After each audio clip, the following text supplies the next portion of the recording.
할렐루야. 우리 주위에 있는 분들과 함께 인사 나누겠습니다. 한 해 동안 수고 많이 하셨습니다. 정말로 애 많이 쓰셨습니다.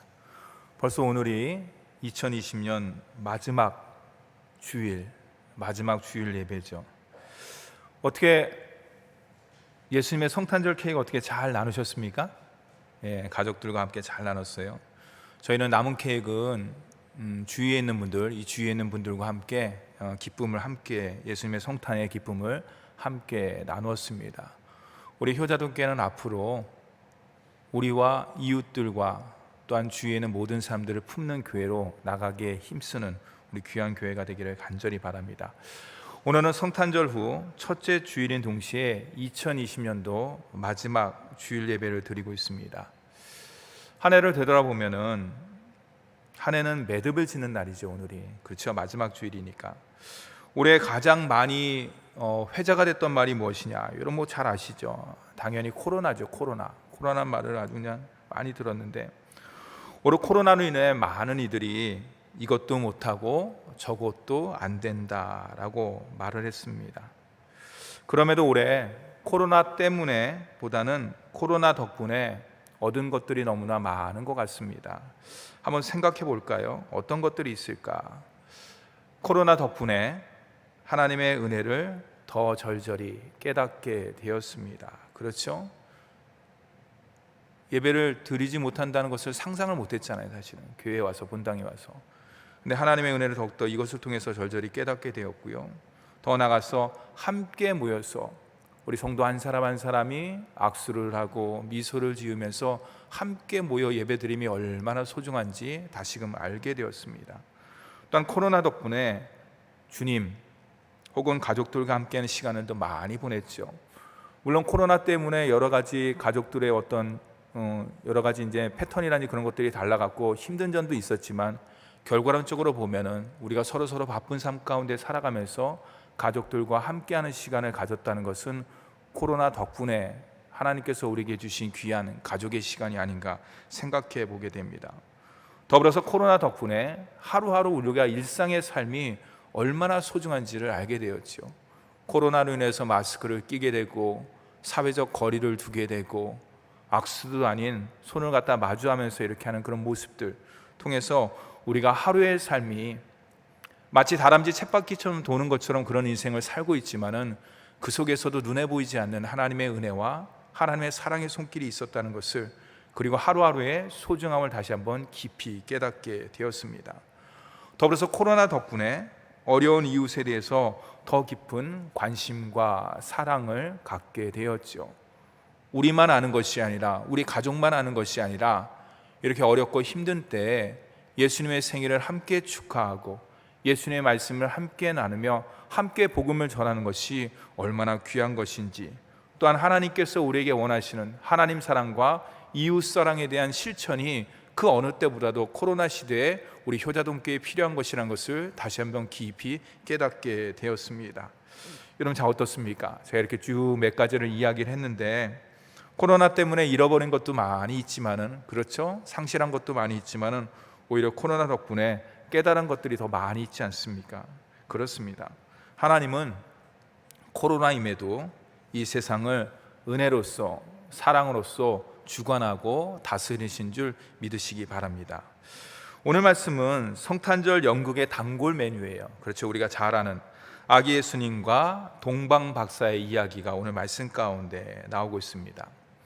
어느 날 한 무리가 동방에서 와서 유대인의 왕을 찾는다고 이야기를 합니다. 그 소문이 온 예루살렘에 다 퍼지고 있는 거죠. 들리게 되는 것이죠. 1절 말씀을 제가 함께 읽겠습니다. 헤롯 왕 때 예수께서 유대 베들레헴에서 나심에 동방으로부터 박사들이 예루살렘에 이르러 말하되, 이렇게 이제 시작을 하고 있습니다.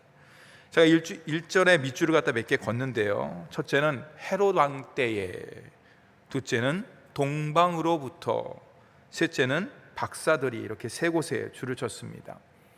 헤롯 왕 때라는 것은 뭡니까? 예수님께서 태어나신 때가 바로 헤롯 왕 시기라는 것이에요. 헤롯이 통치한 시대에 예수님께서 태어나셨다. 그래서 AD와 BC를 나누는 기준점이 되지 않습니까? 또한 동방으로부터, 이 동방이 어디인가? 정확한 위치는 알 수는 없지만 분명한 것은 천문학 연구가 활발한 페르시아, 바벨론이 아닌가 추정을 해봅니다. 동방 박사들이 그들은 누구인가? 그의 별을 보고라는 표현을 통해서 이 박사들은 그냥 박사들이 아니에요. 별을 관찰하고 별을 연구하는 점성가들, 천문학자라고 할 수가 있죠. 또는 현자, 지혜자라고 할 수가 있습니다. 그들이 동방에서 별을 보고 순례의 길을 떠났습니다. 그 길은 여러분 아까 얘기했듯이 페르시아서부터 예루살렘까지는요 수천 킬로예요. 수백 킬로가 되는 긴 길이라고 할 수가 있습니다. 순례의 길을 떠난 박사들이 예루살렘에 도착해서 묻는 첫 번째 말이 뭡니까? 유대인의 왕으로 나시니가 어디 있느냐 이거예요. 2절에 밑줄을 쳐보면요, 유대인의 왕으로 나시니, 유대인의 왕으로 나시니가 어디 계시냐? 우리가 동방에서 그의 별을 보고 그에게 경배하러 왔노라 하니. 유대인의 왕으로 나시니가 어디 계시느냐? 여러분, 장차 태어날 아기 예수님을 이 동방 박사들이 뭐라고 표현을 하고 있나요? 뭐라고 호칭을 하고 있나요? 지칭을 하고 있나요? 유대인의 왕, 그리스도, 메시아가 어디 계시느냐, 어디 있느냐 이 말이죠. 여러분, 당시 유대인의 왕은 누굽니까? 아기 예수님이 아니죠. 아까 1절의 말씀같이 헤롯이 바로 유대인의 왕이었습니다. 동방에서 온 박살로부터 유대인의 왕의 탄생 소식을 이 헤롯이 들었을 때 그의 마음이 어땠을까요? 소망, 기대, 꿈, 평안, 기쁨, 감사, 이런 단어들과는 거리가 너무 멀었을 거예요. 헤롯은 에돔 지역 출신입니다. 에돔이 뭡니까? 에서, 그렇죠? 에서의 후손이에요. 정확하게 말하면은 이 헤롯은 유대인이 아니에요. 이방인이에요. 근데 목사님, 이방인인데 어떻게 유대인의 왕이 되었습니까? 여러분 잘 아시죠? 그 당시에 로마가 이스라엘을 지배하고 있었기 때문인 것이. 그래서 항상 헤롯은 자신의 정체성에 대해서 갈등을 하고 있었습니다. 심지어 자신의 정체성에 대한 트라우마가 있었죠. 생각해 보세요. 자신이 유대인을 왕으로 왔는데 이스라엘 백성들, 예루살렘 사람들이 헤롯을 볼 때마다 뭐라고 생각하겠어요? 저게 정말 유대인의 왕이 맞아? 우리의 왕이 맞아? 아니지. 저 사람 이방인이지. 그냥 로마에 우리가 식민지 지배하에 있으면서 세운 왕에 불과한 거야. 허수아비에 불과한 것이야. 그런 이야기들을 다 들었을 것이에요. 그는 로마의 힘을 빌려서 유대인의 왕이 되었습니다. 능숙했습니다. 통치자로서. 그러나 그는 교활했습니다. 더 나아가서 잔인했습니다. 그 어떤 권력도 자기 앞에서 용납을 하지 않았어요. 자신의 왕위를 지키기 위해서 아들들과 심지어 왕비와 장모까지 죽이는 폭군이었습니다. 성도 여러분, 유대인의 자칭 유대인이라 왕을 하는 헤롯은 그들의 진정한 왕이 될 수 없었습니다. 그럼 여러분, 이 땅 가운데 온 인류를 위한 진정한 왕은 누구신가요? 우리는 이미 그 정답을 다 마음 가운데 품고 그분을 믿고 그분을 의지하면서 살고 있습니다. 헤롯과 백성들의 반응이 3절에서 6절 나오는데요, 다 같이 3절 말씀을 함께 읽어보도록 하겠습니다. 시작. 헤롯 왕과 온 예루살렘이 듣고 소동한지라. 밑줄을 제가 쫙 쳤어요. 소동했다. 여기서 소동했다는 말은, 소동한지라는 말은 수동 과거 시제예요. 이 말은 뭐냐면 놀람과 두려움이 그냥 마음 가운데만 있는 것이 아니라 이것이 깜짝 놀란 것, 두려움이 감정적으로 표출이 된 것이에요. 쉽게 해서 우리가 어떤 일을 만났을 때 너무 깜짝 놀라면 이러지 않습니까? 깜짝 놀라면서 표현을 하지 않습니까? 감정적 표현이에요. 더 쉽게 얘기할까요? 이것은 뒤집어졌다는 것이에요. 헤롯이 뒤집어졌고, 정치인들이 뒤집어졌고, 종교인들이 뒤집어졌고, 심지어 예루살렘의 모든 사람들이 감정적으로 뒤집어졌다는 것이에요. 왜 아기 예수님의 탄생에 예루살렘의 모든 것들을 뒤집어 놓았을까요? 그들은 아기 예수님을 만날 준비가 되어 있지 않아요. 아브라함 시대에서부터 하나님께서 이스라엘 백성들을 택하시고 약속하시고 많은 사람들을 보내고 예언자를 보내고 선지자를 보내고 제사장을 보내고 레위인을 보내고 많이 보냈음에도 불구하고 그들은 하나님의 뜻 가운데 온전히 나아가지 못했던 것이에요. 그래서 구약의 예언자는 이야기를 하지 않습니까? 새로운 왕, 메시아, 그리스도, 하나님께 기름을 부음받은 진정한 왕을 너희들에게 보내주겠다는 것이에요. 구약의 숱한 예언을 그들은 들었을 것이에요. 예배 시간에 들었을 것이에요. 말씀을 읽으면서 묵상을 했을 것이에요. 그럼에도 그들의 마음 가운데는 메시아를 맞이할 준비가 되어 있지 않아요. 그래서 예루살렘이 뒤집어진 거예요. 여러분, 예수 그리스도의 오심이 당황스러운 일인가요? 선택받은 백성으로서 그렇지 않지요. 오히려 기쁨과 감사와 기대와 소망으로 그것을 맞이해야 되는데 소동이 일어난지라. 여러분, 소동과 기쁨의 차이가 무엇일까요? 구세주이신 예수님을 내가 얼마나 기대하는가,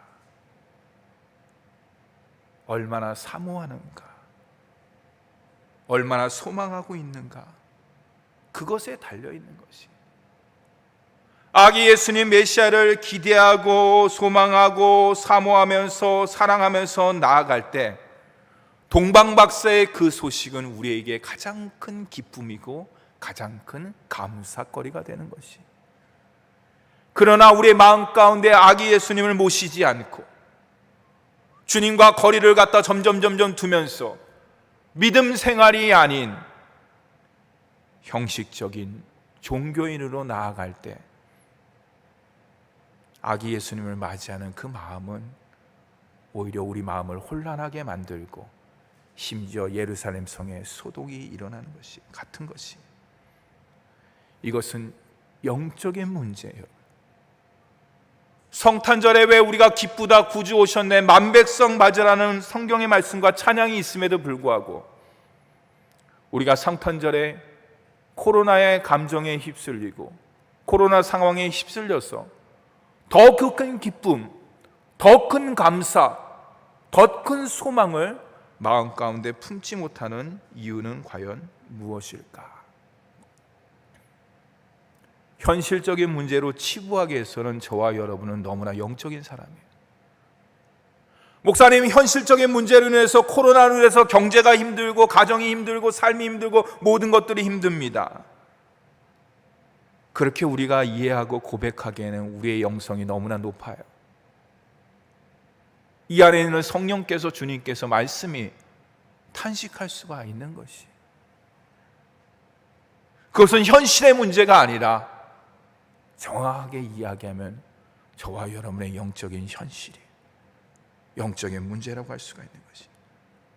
그 당시에 아기 예수님의 탄생을 맞이했을 때 예루살렘이 소동한 것도 바로 그들의 심령, 그들의 영적인 상태를 보여준다고 할 수가 있는 것이.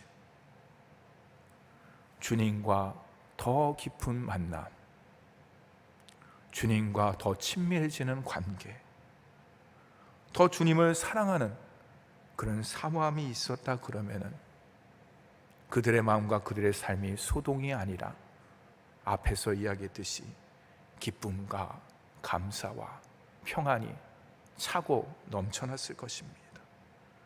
사랑하는 성도 여러분, 오늘은 2020년 마지막 주일입니다.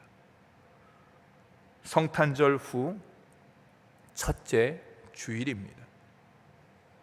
주님을 모시고 주님과 더 깊은 관계를 통해서 우리의 마음을 다시 한번 깊이 가담고 먼저는 영적인 매듭을 지어야 되는 것이. 그 영적인 매듭은 무엇이냐? 주님, 제가 올 한 해 코로나로 인해서 마음이 분주했습니다. 마음이 나눠졌습니다. 마음이 상실했습니다. 마음이 힘들었습니다.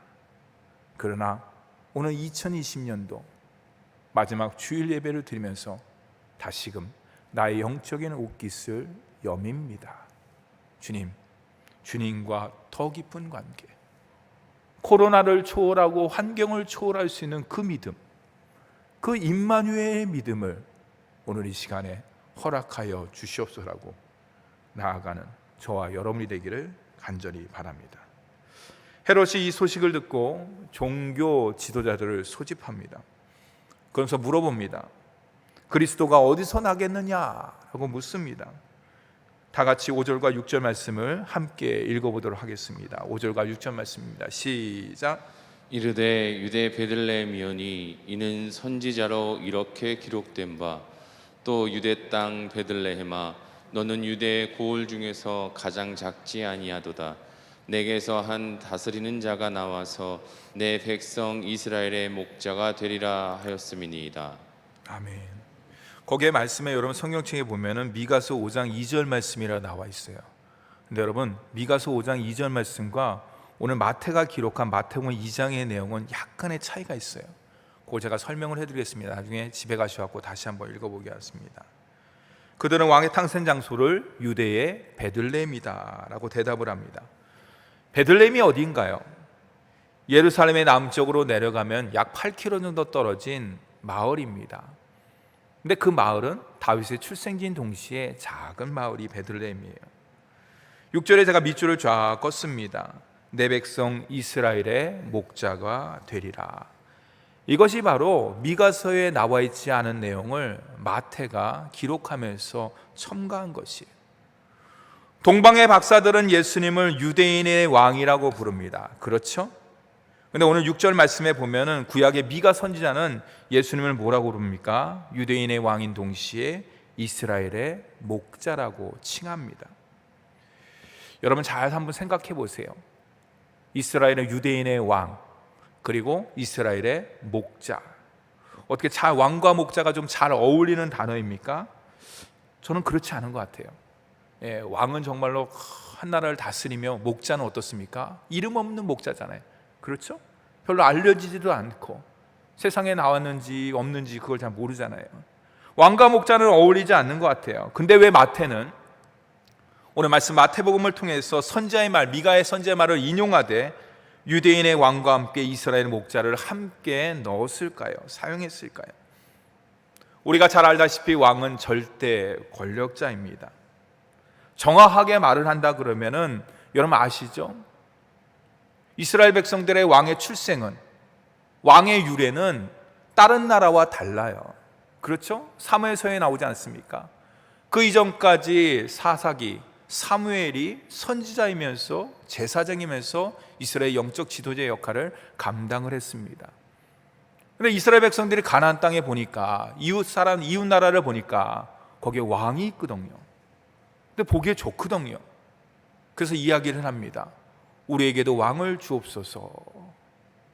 근데 이야기합니다. 사무엘이 하나님께서 우리의 왕이신데 왜 또 다른 왕을 요구하느냐. 그래서 사무엘이 마음이 상심합니다. 격분을 합니다.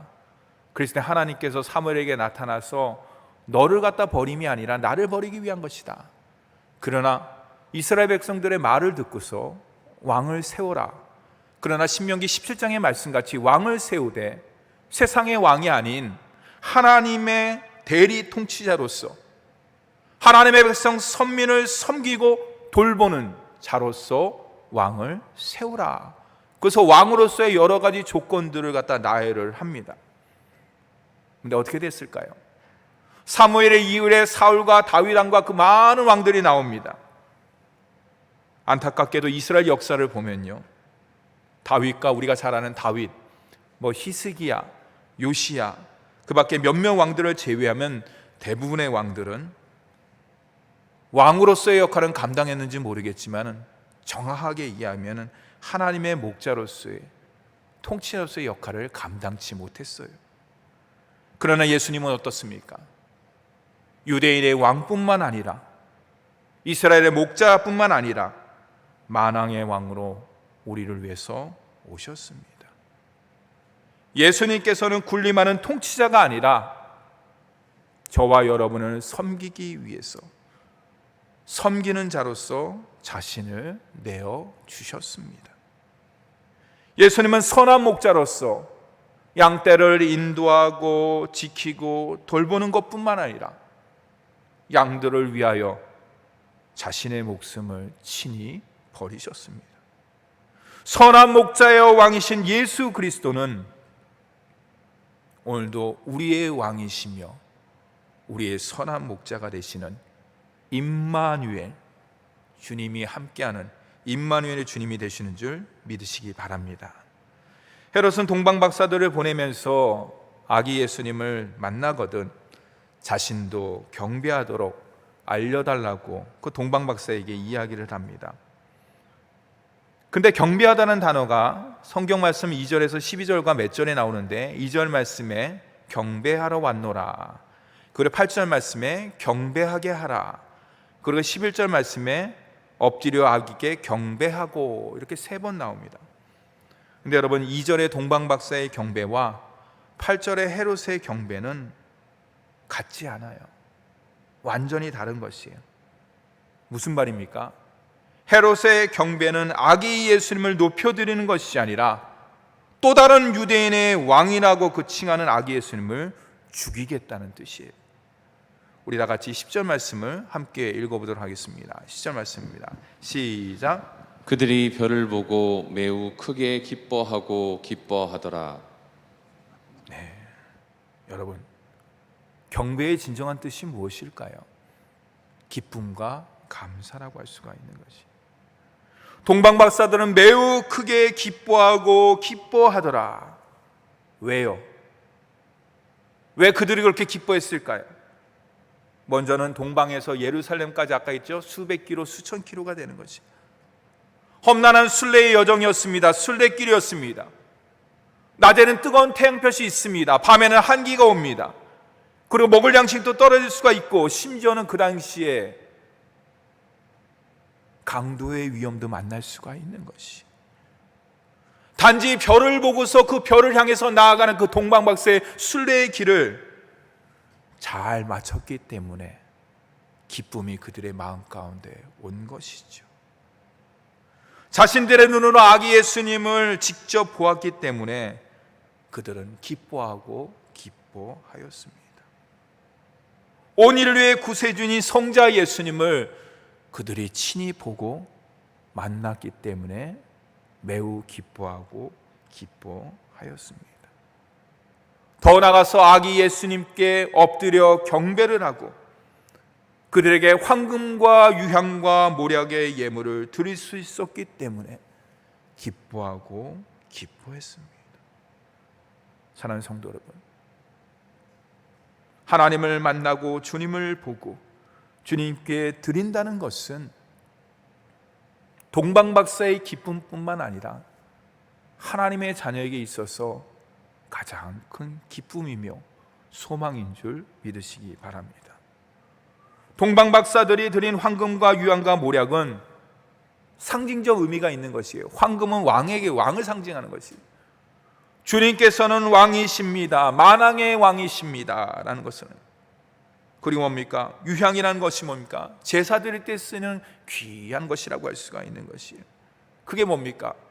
예수 그리스도께서 하나님과 우리의 모든 것들을 연결시키는 십자가의 주님이시며 제사장입니다. 다리를 놓는 사람입니다. 연결하시는 분이십니다. 중보자가 되십니다. 그런 뜻의 유향을 드린 것이. 모략이란 무엇이냐? 대속의 죽음을 상징하는 귀한 예물이라고 할 수가 있는 것이에요. 이것이 단지 왕으로서 제사장으로서 대속의 죽음을 상징하는 것뿐만 아니라 그들의 신앙 고백이 담겨져 있다고 할 수가 있습니다. 사랑하는 성도 여러분, 2020년도 보라, 내가 새해를 행하리라. 새로운 각오와 새로운 마음을 가지고 힘차게 달려나갔습니다. 2월 말서부터 시작되는 코로나 블루로 인해서 우리 교회뿐만 아니라 많은 사람들이 힘들어하고 고통당하며 눈물을 지었습니다. 그리고 지금까지 계속 마스크를 쓰면서 지내고 있는 것이죠. 한 해를 마감하면서 동방 박사의 모습을 보면서 우리가 여기서 깊이 깨닫는 것이 무엇이냐? 사랑하는 성도분, 올해 2020년도 1월 1일서부터 지금 12월 27일 이제 송경신 예배 드리기까지 많은 길을 달려왔습니다. 인생길은 365일, 그렇죠? 여러분, 마치 저 동방에서 수천 킬로를 달려온 동방 박사들의 마음, 그들의 모습이 오늘 우리들의 모습이 되어야 되는 것이, 기대하며 소망하며 나아가는 그 모습, 기쁨과 감격한 마음으로 주님을 맞이하는 모습, 더 나아가서 그것이 우리의 삶 가운데 연결되는 그 모습, 올해 어떻게 그러면서 삶을 살고 있었나요? 우리는 이것을 깊이 생각해 봐야 되는 것이, 코로나 시대임에도 한 해를 매듭 짓는 것을 어떻게 매듭을 지어야 될까요? 저를 한번 따라하겠습니다. 믿음으로, 영적으로, 삶으로 매듭 지어야 됩니다. 여러분, 혹시 코로나로 인해서 부끄럽지만, 저 자신도 부끄럽지만 영적인 매듭이 좀 부족하고 좀 모자란 적이 많이 있었죠. 주님께서는 그것을 탓하지 않습니다. 괜찮다라고 이야기하십니다. 올해는 코로나로 인해서 불안했습니다. 두려움이 우리의 삶의 모습이 되었습니다. 개인과 가정과 사회와 교회가 나름대로 열심히 변화를 추구했지만은 너무나 부족했습니다. 괜찮습니다. 모든 것들이 다 괜찮습니다. 상황과 환경의 변화와 관계없이 우리가 변하지 말아야 될 것이 무엇이냐? 그것은 우리의 믿음이, 코로나가 있든지 없든지 관계없이 저와 여러분은 믿음의 순례길을 나가는 거룩한 순례자라고 할 수가 있습니다. 올해도 2020년도 믿음의 순례길을 지금까지 온 거예요. 여러분 생각해 보세요. 감사거리가 없습니까? 소망이 없습니까? 그렇지 않아요. 아까 앞에서 얘기했듯이 유대인의 왕뿐만 아니라 만왕의 왕이고 이스라엘의 목자가 되시는 그 주님께서 세상 끝날까지 내가 너와 함께한다, 그 믿음의 순례길을 저와 여러분이 지금까지 나아간 것이에요. 여러분 수고 많이 하셨습니다. 우리 가족들과 옆에 사람에게 다시 한번 이야기했습니다. 믿음의 순례길에 수고를 많이 하셨습니다. 두 번째는요, 삶의 순례의 여정이 되어야 되는 거예요. 삶이 순례의 여정이 되어야 되는 것이. 여러분, 영적으로 순례의 삶을 산다는 것은 무엇이냐? 오늘 하루가 나의 최고의 날이라는 것이, 내가 만나는 한 사람 한 사람이 하나님께서 나에게 허락해 주신 만남의 복이라는 것이, 그리고 하나님께서 나에게 귀한 하루를 허락해 주셨기 때문에 이 하루의 삶을 내가 어떻게 살아야 되느냐? 하나님의 귀한 자녀로서 진정성을 가지고, 성실함을 가지고, 남편으로서, 아내로서, 자녀로서, 목사로서, 장로님으로서, 집사님으로서, 권사님으로서, 성도로서, 또한 사회의 일원으로서 최선을 다해야 되는 것이에요.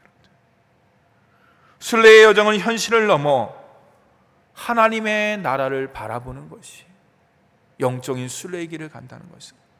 그렇기 때문에 저와 여러분의 영안은 흐리지 않습니다. 제가 지난번에도 한번 말씀드린 적이 있는 것 같은데, 여러분 어르신들 계신데 죄송합니다. 제가 50이 지나니까 눈이 침침해요. 그래서 새벽에 이렇게 성경 말씀 보면은 조사가 자꾸만 틀린대요. 제가 틀리고 싶어서 틀린 게 아니라 이게 눈이 읽었는데도 자꾸만 안 보이는 거예요. 그런 거예요. 근데 제가 생각해 봤어요. 아, 육신은 그렇게 되는 거구나. 삶은 그렇게 되는 거구나. 암만 내가 열심히 운동하고 뭔가를 가꾸고 잘 먹고 좋은 영양제를 먹고 막 하더라도 세월을 거슬러 갈 수가 없는 것이구나. 그게 하나님의 창조의 법칙과 섭리 가운데 있는 것이기 때문에 우리는 그것에 대해서 순종하면서 받아들여야 돼요. 그러나 다른 것이 있어요. 저와 여러분이 나이가 들고 눈이 흐려지지만, 건강이 약하지만은 다른 것이 있어요. 그것은 뭐냐? 우리의 영적인 것은 더더욱 새로워진다는 것이. 영화는 눈이 활짝 열리고 말씀을 읽으면 읽은데, 작년과 올해 똑같은 말씀이 있는데 그 말씀이 내게 감동이 달라요. 작년에는 이 단어가 눈에 들어왔는데 올해는 이 단어가 눈에 들어오는 것이, 그게 뭡니까? 영적으로 깊은 순례의 삶을 나가는 하나님의 자녀의 아름다운 모습이라고 할 수가 있는 것이. 여러분, 코로나와 그것은 관계가 없는 것이. 사랑하는 성도 여러분, 올해도 임만의 주님께서 우리 가정 가운데, 우리 삶 가운데 함께하여 주셨습니다. 코로나 시대를 잘 매듭짓고 아무도 살아보지 않은 내년을 이제 조금 있으면, 며칠 있으면 맞이하게 되죠. 그렇죠? 새해, 소망의 한 해 어떻게 맞이하시겠습니까? 올 한 해를 어떻게 매듭을 짓기를 원하십니까? 영혼의 순례자로서 한 땀 한 땀, 한 매듭 한 매듭을 지으면서 나가면 되는 것이에요. 세상의 사람들은 속도를 이야기합니다. 매듭을 짓는데 빨리빨리 매듭 짓고 빨리빨리 나아가야지. 그러나 여러분, 그는 세상의 법칙이에요. 영적인 법칙은 그렇지가 않습니다. 영적인 법칙은 한 매듭 한 매듭 지으면서 그 매듭 사이에 하나님께서 함께 하신 역사, 그 매듭 사이에 하나님이 우리와 함께 하시는 놀라운 일들, 그 모든 것들을 기억하며 고백하며 나가는 것이 바로 영적인 순례자의 매듭 짓는 것이라고 할 수가 있습니다. 사랑하는 성도 여러분, 한 해를 마무리할 때 나의 믿음의 매듭, 영적인 순례자의 매듭, 더 나아서 가정과 삶과 그 모든 매듭을 깊이 잘 생각해보고, 말씀을 통해서, 예배를 통해서, 기도를 통해서 매듭을 다시 한번 잘 메꾸고 잘 짓고, 또한 다시 한번 새로운 매듭을 이어나가는 우리 효자동교회 귀한 성도가 되기를 주님의 이름으로 축복하고 원합니다. 기도하겠습니다.